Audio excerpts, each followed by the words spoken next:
Beltran could tie it with a hit, win it for the Mets, and send New York to the World Series with an extra base hit. How many times has your team collapsed?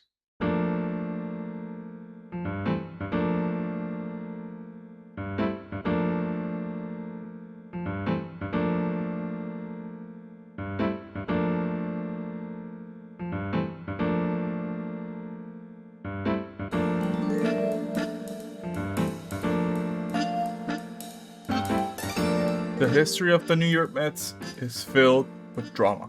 It has the highest of highs and the lowest of lows. But throughout the years, there has been more of the feeling of waiting until the other shoe falls. And often, the shoe does fall. The Mets are notorious for having disastrous collapses that every other franchise in baseball laughs at. So why become a fan of this franchise?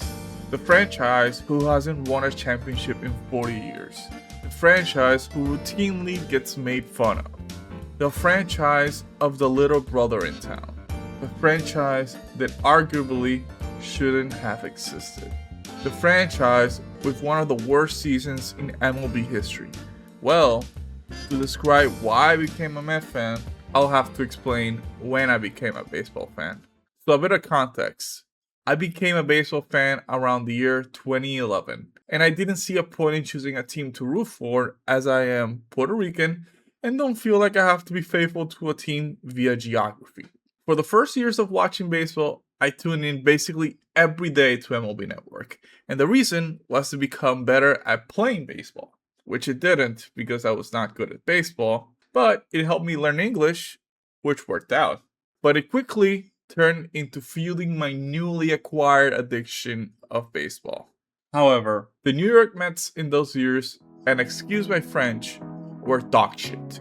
And in 2015, they were pretty average until something happened.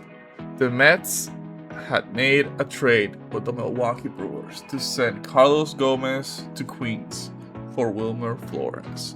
But the thing was that the trade had been publicized before it was official, and the Mets were in the middle of a game in which Wilmer Flores was playing. And the reaction that he showed when he found out he was traded was something we have never seen. Normally, when a player gets traded, they get pulled from the game, and then the emotions flow. But not in the middle of the game. Wilmer had been in the Met organization since he was 16, and all he knew was the Mets. And for that idea, to win with a franchise to put their hopes on you, to die when they trade you in the middle of the game, well, that is a very understandable reaction. But the trade never fully got completed because of medicals from the Brewers side. And in the next game, Wilmer got the chance to reward the Mets when they were tied in extra innings.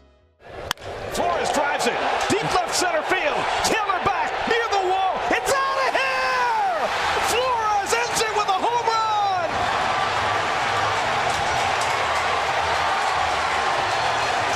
Wilmer Flores night at Citi Field comes to a fitting close and the Mets win it 2-1 in 12. The Mets got another trade together just before the deadline, and Yoenis Cespedes was acquired from the Detroit Tigers, and he was a monster. In 57 games with the Mets, he hit .287 with a whopping 17 home runs and 44 RBIs.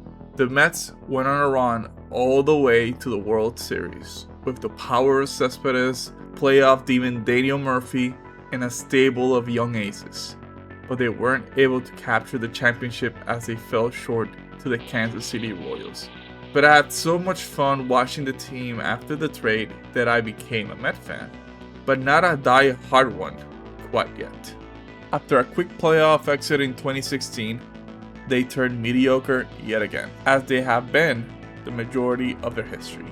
Yet, in 2019, they had a good shot to make a run, power with the stable aces I mentioned earlier, a rookie named Pete Alonso, and the power of hope in the bullpen.